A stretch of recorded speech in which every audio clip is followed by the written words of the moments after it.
সঙ্গে নিয়ে আজকে একটা নতুন খেলা খেললেন। হরি বল হরি বল। বাবা কি খেলা খেললেন জানো? আস্তে আরে খেলা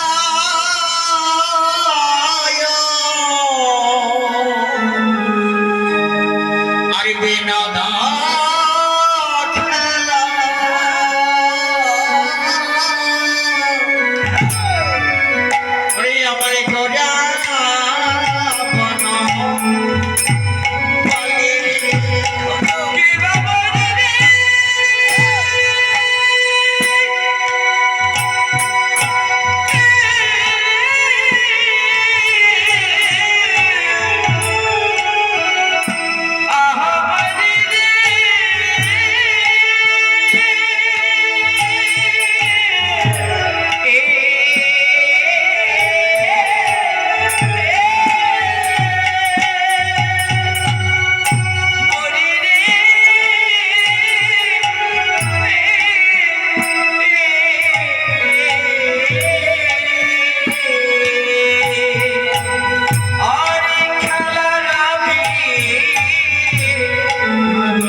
আমি আপনাদের বারবার বলছি মায়ের একটা উলধ্বনি বাবারা জয়ের ধ্বনি দিতে আপনারা রাগ করছেন নাকি?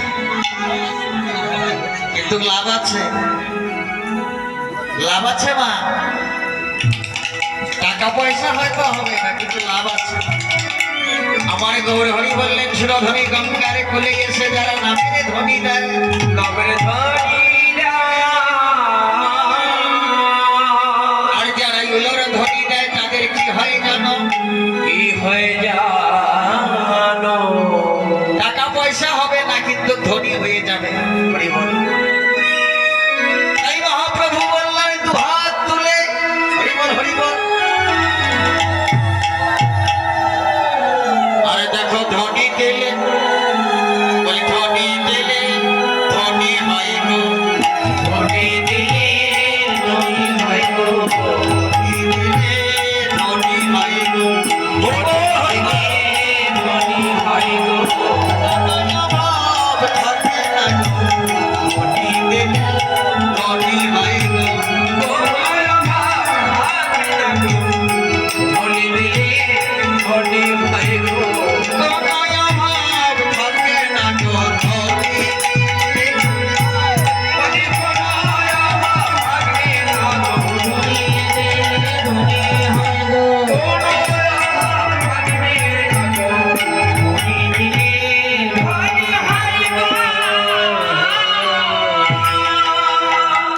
কৃষ্ণ নামের ধ্বনি হওয়া যায় তবে শোনো, অনেক মায়েরা কিন্তু উলুধ্বনি দেয় না, মনে মনে ভাবছে, অনেক বাবারাও ভাবছে যে আমার পাশের জন তো দিল, আমার না দিল হবে।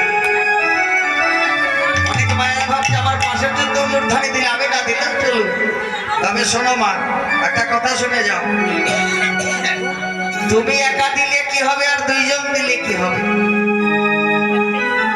তোমরা নৌকা বিলাস বলা শুনেছ?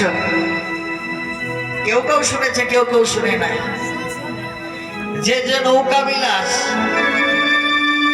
আমার রাধা গোবিন্দ নৌকা বিলাস করেছে না, ওই নৌকার মধ্যে প্রথমে কে চড়তে গেছে? পারঘাটা শ্রীমতী রাধারানী। হরে কৃষ্ণ। রাধারানী সঙ্গে বড়াই বুড়িকে নিয়ে পারঘাটায় দাঁড়িয়েছে। কোন পারঘাটায় মা? যেদিন এই সংসার ঘর ছেড়ে চিরদিনের মতো বিদায় নিয়ে আমরা ভব পারের ঘাটে গিয়ে দাঁড়াবো, সেই ভব পারের ঘাটে গিয়ে যেদিন রাধারানী আর বড়াই বুড়ি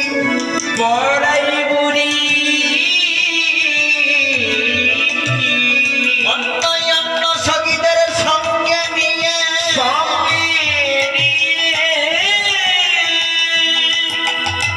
ভব পারের ঘাটে দাঁড়িয়েছে।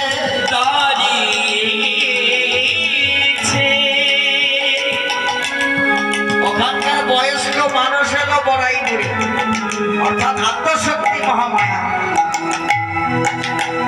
রাধারানীকে ধাক্কাচ্ছে। জয়ালে তুই একবার ডাক না, ওই মাঝিকে ডাক। রাধারানী বলছে, শোনো বড়াই বুড়ি, আমি ডাকবো না। কেন জানো? আমি যে রাজনন্দিনী, আমি যে কুলবধূ, আমার মান আছে, অভিমান আছে,